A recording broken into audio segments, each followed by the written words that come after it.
Di tanggal 7 September 2012, muncul video di YouTube yang berdurasi 9 menit dengan judul My Story, Struggling, Bullying, Self-Harm, yang dalam bahasa Indonesia diartikan ceritaku, perjuangan, pembulian, bundir, dan melukai diri.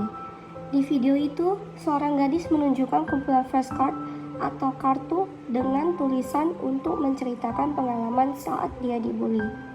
Videonya sempat viral di bulan Oktober 2012 dengan views sebanyak 1.600.000 di saat itu, serta ditayangkan di berbagai website berita di berbagai negara.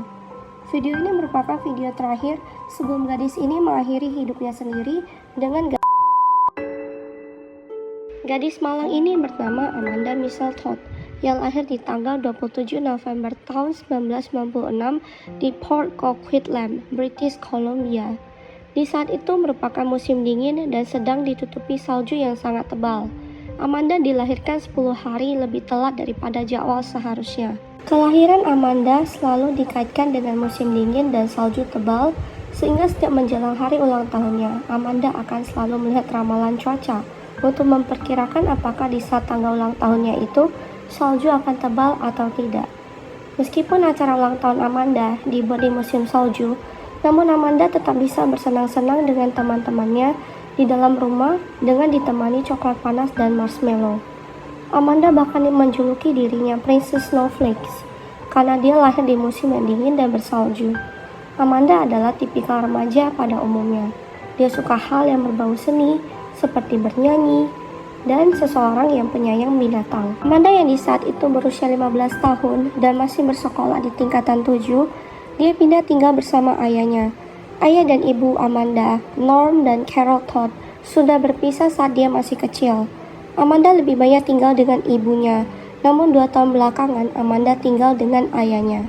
Amanda mulai mengenal internet dan sering menggunakan video chat dengan webcam untuk berkenalan dengan teman baru di internet. Orang-orang di internet banyak yang memuji kecantikan Amanda, hingga suatu hari Amanda bertemu dengan seseorang di internet yang secara intens berhubungan dengan Amanda via chat. Amanda yang polos ini bahkan dimintai oleh si orang ini untuk menunjukkan bagian privatnya.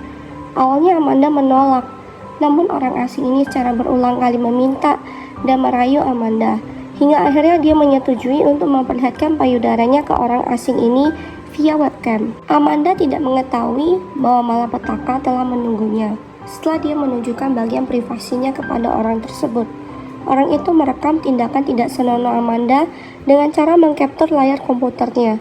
Orang itu setelahnya mulai meneror Amanda menggunakan foto topless Amanda. Dia mengancam akan menyebarluaskan foto Amanda ke teman-temannya jika Amanda tidak mau menuruti keinginan orang itu. Orang ini mengatakan bahwa dia mengetahui segala informasi mengenai Amanda, baik dari alamat, sekolah, nama keluarga, kerabat, dan teman-temannya. Teror pun terjadi ketika Amanda menolak untuk mengikuti kemauan si peneror yang mengakibatkan foto tidak senonoh Amanda tersebar di internet. Polisi mengatakan bahwa foto tersebut sudah menyebar luas di internet. Teman-teman Amanda yang melihat foto tersebut mulai mengejek, bahkan menjauhi Amanda, hingga orang tuanya memutuskan untuk pindah ke rumah baru dan memindahkan Amanda ke sekolah baru.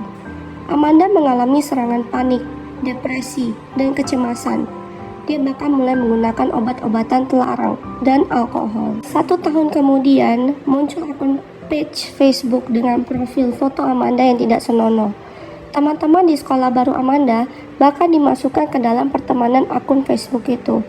Orang asing itu kemudian mengirimkan 700 pesan ke Facebook, YouTube, dan Skype Amanda. Orang asing ini meminta Amanda untuk mengikuti kemauannya atau dia akan tetap muncul dan meneror Amanda. Meskipun Amanda pindah ke sekolah baru, punya pacar baru, teman baru, atau apapun yang baru, dia tetap akan datang untuk meneror Amanda. Teman-teman sekolah mulai membuli Amanda. Mereka menyebut Amanda sebagai bintang porno dan cam whore atau pelacur webcam. Amanda sampai harus mengasingkan diri akibat ejekan teman-teman sekolahnya, hingga Amanda harus berpindah sekolah kembali. Amanda yang sudah berpindah sekolah kembali tetap melakukan kebiasaannya untuk mengasingkan diri dari yang lain. 1 bulan kemudian, Amanda dihubungi oleh teman lamanya. Awalnya dia cukup berhati-hati karena temannya sudah memiliki pacar. Namun kelihatannya temannya ini sangat pengertian dan simpati kepada Amanda. Ketika pacar dari teman prianya ini sedang pergi berlibur, mereka memutuskan untuk bertemu dan melakukan hubungan intim. Tidak berselang lama, Amanda menerima pesan ancaman dari pacar teman prianya. Dia bahkan diserang di depan sekolah oleh pacar teman prianya dengan 15 orang remaja lainnya. Perempuan itu memukul wajah Amanda hingga Amanda tersungkur tidak berdaya di tanah. Mereka bahkan memvideokan kejadian pengeroyokan itu. Tubuh Amanda yang sudah tidak berdaya ditemukan oleh ayahnya. Amanda mengeluh kepada ayahnya mengenai hidupnya yang sangat buruk. Amanda sempat melakukan percobaan bunuh akibat penyerangan tersebut. Amanda sempat meminum cairan pemutih, namun dia masih selamat karena segera dilarikan ke rumah sakit untuk dibersihkan pencernaannya. Di bulan Maret 2012, keluarga Amanda memutuskan untuk pindah ke kota baru dan memulai hidup baru. Namun Amanda tidak bisa kabur dari masalah yang dia hadapi. Si peneror terus mencari tahu keberadaan Amanda hingga sekolah baru Amanda. Dia bahkan berteman dengan teman sekolah baru Amanda di Facebook. Si peneror mengirimkan video tidak senonoh Amanda ke teman-teman baru Amanda, termasuk ke guru dan orang tua murid.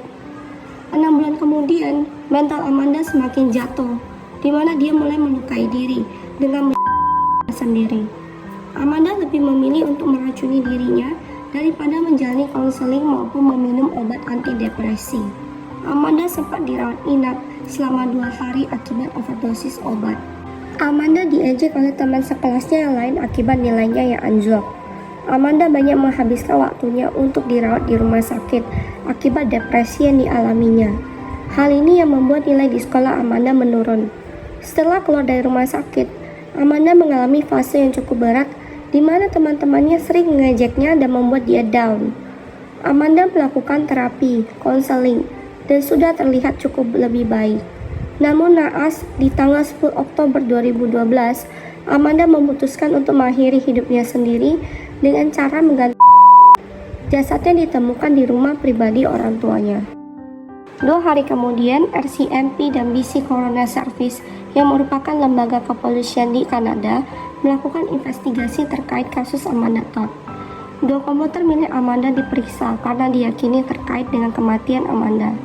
Di komputer itu, polisi menemukan sebuah grup anti-bullying yang telah diinformasikan tentang kasus Amanda ini setahun yang lalu. Informasi mengenai Amanda yang mengalami ancaman dan teror oleh pria dewasa juga telah diberikan kepada penegak hukum dan lembaga perlindungan anak.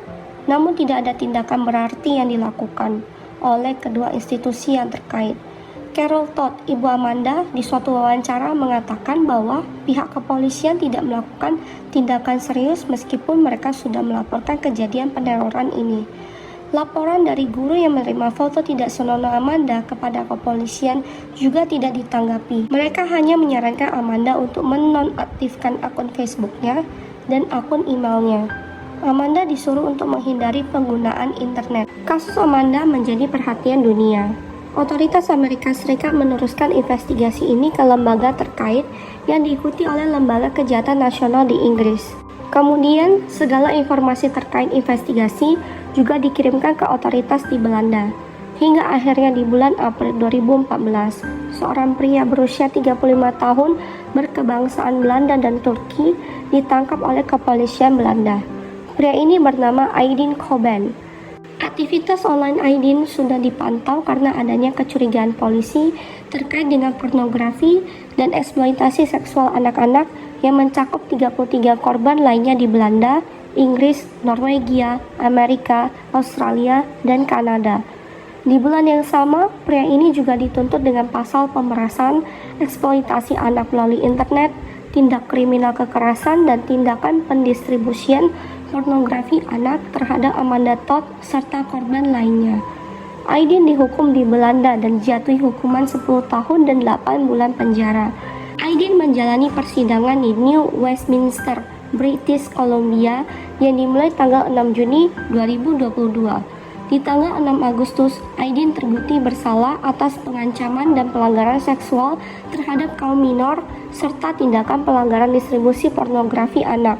Pengadilan Kanada menjatuhkan hukuman selama 13 tahun penjara. Ibu dari Amanda merasa lega dengan hukuman yang telah diterima oleh pelaku. Kini video Amanda sudah mencapai views hingga 15 juta penonton. Hal ini menjadikan Amanda sebagai simbol internasional untuk berjuang dalam mengakhiri cyberbullying. Carol Todd menjadi pembicara untuk anak-anak lain yang mengalami masalah mental dan kekerasan cyber. Dia membuat yayasan Amanda Todd di Royal Bank of Canada dan menerima banyak donasi untuk mendukung edukasi tentang kesadaran anti-bullying. Di tahun 2017, Nova Scotia membuat kebijakan positif terkait masalah cyberbullying. Kebijakan ini memberikan tempat bagi korban cyberbully untuk meminta perlindungan cyber dari pengadilan Nova Scotia Supreme. British Columbia juga membuat peraturan yang berkaitan dengan kejahatan cyberbullying. British Columbia bahkan membuat program edukasi mengenai bullying dan cyberbullying di sekolah-sekolah. Semoga peristiwa ini dapat dijadikan pembelajaran untuk kita semua. Tidak baik melakukan bullying terhadap orang lain baik secara fisik, status maupun hal lainnya.